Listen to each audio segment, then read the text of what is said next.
Hello, I'm Steve Shaw, National Coordinator of Football Officials and Secretary Rules Editor for the NCAA.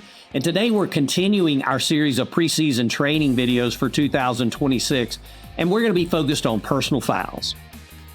Now, there were over 2,500 personal fouls in Division I last year, combining FBS and FCS, that were called by officials, and that's approaching almost 2 per game. And because personal fouls are player safety rules, it's important that we're all aligned together and very proficient with these calls. Now, thanks for all the preseason preparation. It will pay off. But with that, let's get on into our video.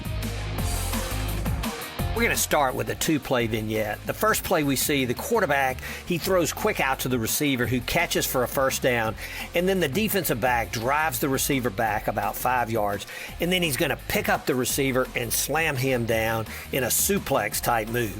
This is clearly a dead ball foul for unnecessary roughness, and this is the type action that we want called as a foul. Now, the field judge makes the call here. It's a good alert. Line judge, I know you have a critical spot here, but let's work to keep our head on a swivel. It would be good to recognize this is a foul as well. Now, on our second play in the vignette, it's 2nd and 2, and the initial hit of the runner is behind the line. He keeps driving for the line to gain and is ultimately out of bounds, and we're going to get a flag for a dead ball personal foul here, unnecessary roughness as well. Now, we should always err on the side of safety, but if the runner is still fighting for yardage as he was here, and he's in bounds, we see the tackler, he shoves the runner out of bounds. Now, he throws him out pretty hard, but based on the runner moving forward and fighting for the first down, the defender does not perform any type of suplex move. He doesn't slam the runner down. He really just throws the runner out of bounds. And this is action that we do not want as a dead ball personal foul. Play 2, we see that the quarterback, he's going to run. He keeps it himself, and he's collared and taken down right at the line of scrimmage. Now, we're going to get a flag from our referee for a horse collar tackle, and this is a correct call. Now, remember, the rule states that all players are prohibited from grabbing the inside back or side collar of the shoulder pads or jersey or the nameplate area and abruptly pulling the ball carrier down, which is exactly what happened here. And remember our recent change, this was a quarterback, and so the rule also applies to a potential passer who is inside the tackle box. Now, clearly, this was a runner outside the tackle box, but let's also be mindful of a potential passer inside the tackle box. Good job here. Play 3, we get a punt. Now, the receiver feels it at his own 34. He finds a seam and makes a nice return, but we're going to get a flag down during the return, and we're going to see number 90 from the kicking team. He is down and injured. Now, we get a nice announcement from our referee. Personal foul, legal blindside block. Receiving team number 6, 15-yard penalty from the spot of the foul. First down. And as we go back and take a look at the replays, from the end zone view, we see number 6 of the kicking team. He sizes up number 90, and he's going to drill him from the blind side. This is clearly an illegal blindside block. And remember, we allow this block as a screen block or with extended hands. But when a player attacks his opponent with forcible contact from the blind side, it is a foul. Good work here. Play 4, we're late in the half. The offense is behind and driving. They throw a quick out, and the receiver makes the catch and is taken down. And then we get a flag from our line judge. Now, as we go back and take a look at the replay, we see that the defender, he wraps up the receiver high, but he gets his left hand under the helmet opening and just takes the helmet off of the receiver. And we're going to get a flag for a face mask foul. Now, this is a good call, and the crew does a nice job with the clock. We see in the replay, the line judge rules that the runner was in bounds with the wind of the clock, and then he stops the clock to administer the penalty. Since we are after the 2-minute timeout and the defense is ahead in the score, the offense elects to have the clock start on the snap, and that's correctly handled by the crew. In addition, the receiver, number 3, he may stay in the game since his helmet was off due to a foul. So a lot of things to handle on a simple little play like this. Good work, good alert by the crew. Play 5 illustrates that we must stay alert in the dead ball period on every play in the game. Now here, the quarterback breaks pressure. He makes a nice run downfield, and we're going to get 2 flags down for a dead ball, personal foul, late hit.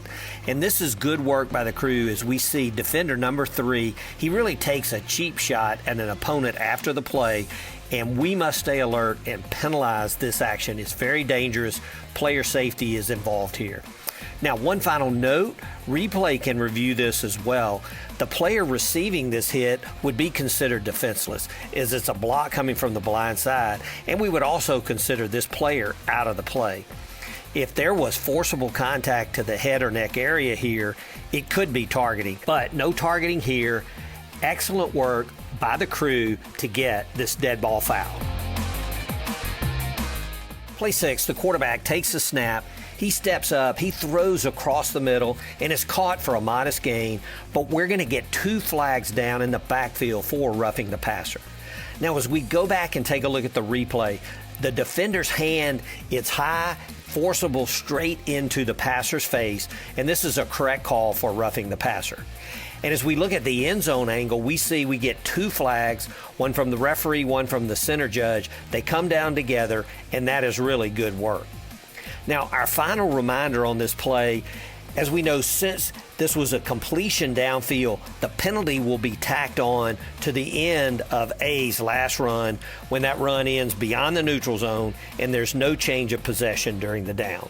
Well done by the crew here.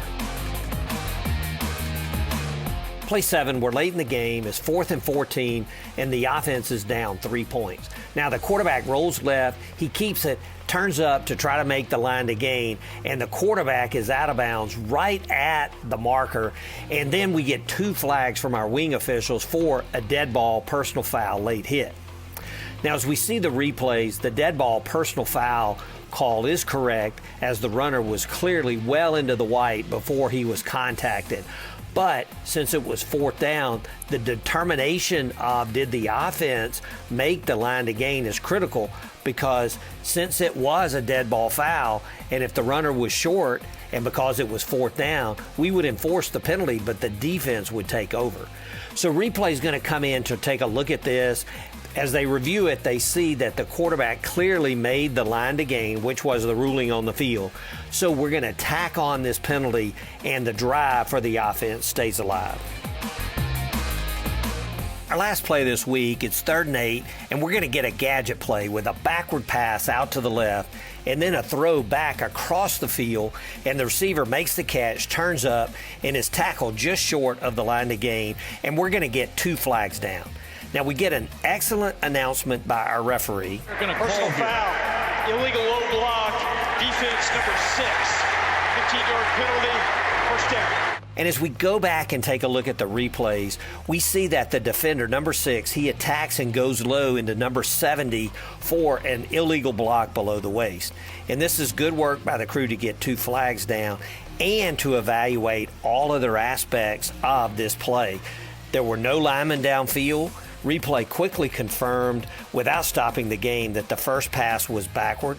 So this gadget play was handled well by the crew, and the foul was properly enforced. Well, that's it for our personal foul plays. And as a reminder again, it is so important that we stay alert to all player safety fouls in the live ball period, but also in the dead ball period. Continue working the play until all players are separated. That's so important. Best of luck to all.